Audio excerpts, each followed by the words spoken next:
Okay, sorry I haven't shaved for this, but this is an instant reaction tag. I was tagged by Curtis Reeds on a tag called Josh's Muffins. So I thought, well, let's go for it. Let's have as little thinking time as possible. So thanks, Curtis, and here we go. Question 1, Blueberry Muffin. If someone said literature, who's the first writer that comes to mind?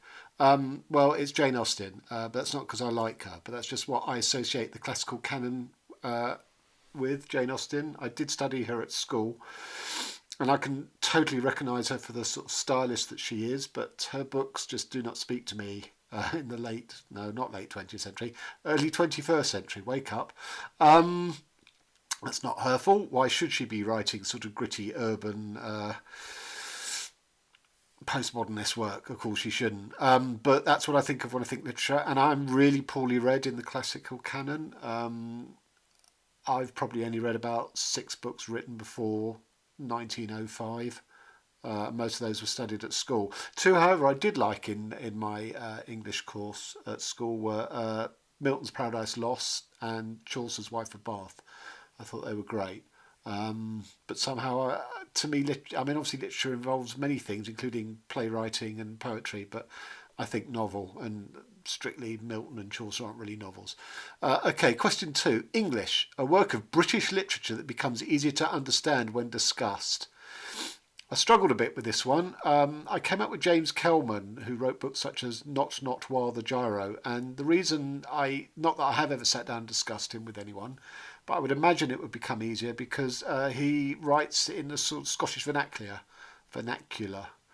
and a discussion, especially with a Scottish person present, would really help lend to understanding. And it's the same thing with A Kestrel for a Knave, which is written in a sort of broad Lancashire accent, but one saved there because there's such a brilliant movie of it. I gave A Kestrel for a Knave to my son to read, and he just handed it back and sort of said he didn't understand the language, by which he meant the accent. So there you go. Question 3, Corn Muffin, a book that is great to take on the go and read at any time. Well, I don't have one. What I do have is a notebook in which I write my own stuff in when I'm on a bus or a train. Before I sort of got organised like that, I used to write on the back of bus tickets and things, tiny scraps of paper, and it drove me mental trying to sort of, look at my own writing and try and work out what I'd written. I've also got the added problem, it's so cold at them. I'm wearing my really sort of, winter coat, and the lining has gone through all the pockets. So if I stuck anything in there, like keys, change, or even a small paperback book, it would sink into the lining down at the bottom of my coat and be impossible to get out. So I don't have one for Corn Muffin. 4, Chocolate Chip Muffin, a writer you feel was or has been able to write during all aspects of their lives. Well, by this, I guess it means sort of writing sort of about childhood, teenagehood, youth, middle age, and old age and death. And the writer I'm going to offer for this is not actually follow that prescription, and that's Samuel Beckett, because there was Beckett, the sort of writing the novels such as What and Malone Dies, and Malloy Dies, and things like that. And sort of quite modernist, quite experimental in style. And then he changed to stage plays and wrote them in French as well. He stopped writing in English and wrote them in French, and then translated them himself back into English. So it's not quite the sort of doing it by age, tracking your life through different stages of life, but you can track Beckett's writing through the different stages that he went through. So for me, Beckett. Question 5, Oatmeal Raisin, a bookish trait you feel is just not necessary. Well, myopia. I have bad eyesight. It's a trial. In dim sources of light, reading is quite difficult. So the opposite of a bookish trait, would be to be able to have the ability to read in the dark. That would be great. And then you wouldn't need Kindles, would you? So, bit of a sort of cheating answer, really. But I don't really understand bookish trait. People can read however they want to read. Anyway, 6, Bran Muffin, What kind of reading material do you find you constantly have to force yourself through? Well, for me, it's historical fiction. I do a long discussion video taking apart the notion of historical fiction, viewed through the lens of Laurent Binet's brilliant book H. I am but my degree is in history, malheureusement, not literature, and I don't understand the need. I mean, to me, historical fiction is tautology, because history to a large extent is fiction, and also all novels eventually become history, because even if they're written contemporaneously in the writer's life, 10 years later they're historical.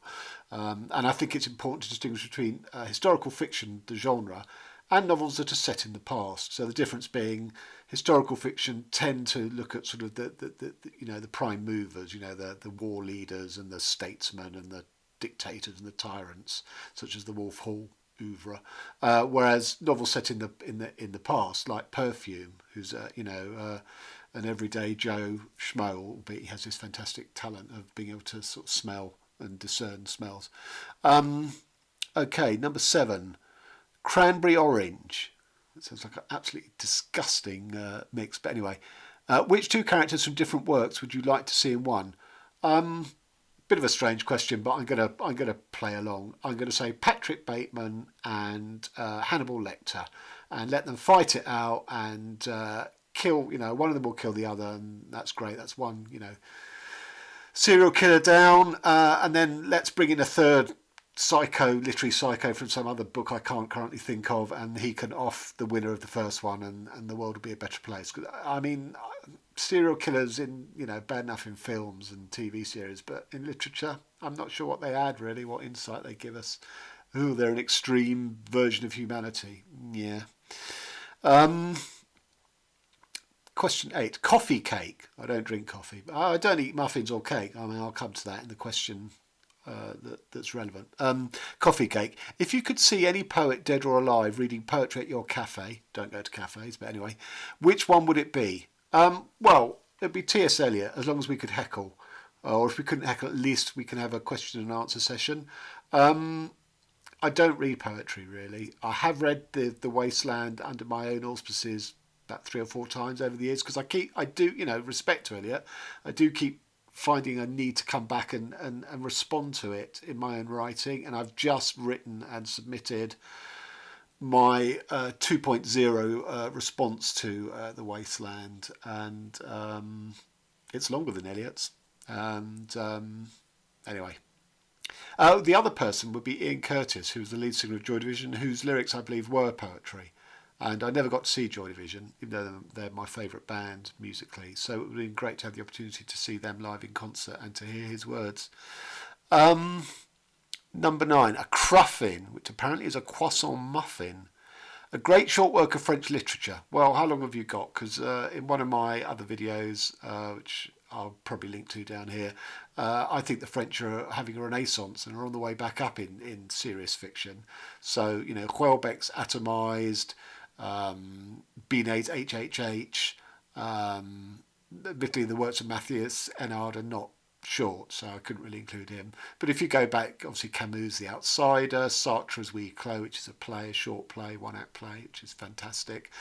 André Malraux's The Royal Way. I mean, the French, the difference between the French and the British, at least where we are now in the 21st century, is the French are not scared of philosophy, big ideas, thinking about man, thinking about the world, in a way the British go the other way, and it's all sort of small scale, individual identity and all of that stuff. So I guess that means I have more of a European sensibility than the British one as a writer, but there you go. 10, Muffin Top. Sounds vaguely double entendre. A work that would be better abridged. I can't think of any. I mean, if the authors are judged that's the length of the book that their book needs to be, then who am I to sort of gainsay that? I mean, I might not like it as a reader, but I'm not going to say, oh, you should have written it shorter, or your editor should have done you a favour. I mean, no. 11. What is your favourite muffin? None, because I don't like muffins. I don't like pastry. I don't like marzipan. I don't like cream. I do like chocolate, but my chocolate addiction over the years has actually, I think, now left me having an intolerance to it, which is something I'm struggling to cope with because I can't resist. As this proves, I polished off not all 9, but the last 3 of this to give me strength to do a tag. So there you go. 12 is Let's Go Drury Lane. Who do you tag? Well, I think this tag's been around a long time, so probably the people I would have tagged have done it anyway. So I'm just going to throw it open. I'm going to thank very much Curtis Reeves for doing this. I shall tag his video specifically, but also his channel, because he's top banana as far as I'm concerned. I think we have reasonably similar literary tastes, and he gives me lots of interesting literary references to read, because I don't read much around books. I read the books, but he sent me a brilliant essay where Ben Marcus defends William Gaddis against Jonathan Franzen, which for me is win-win-win, because Ben Marcus is my favourite writer, Gaddis is a really important writer, and I refuse to read Jonathan Franzen. So thanks to Curtis for recommending me an article that just, perfectly aligns with my own views. So there you have it. Till next time. Thanks very much. Bye bye.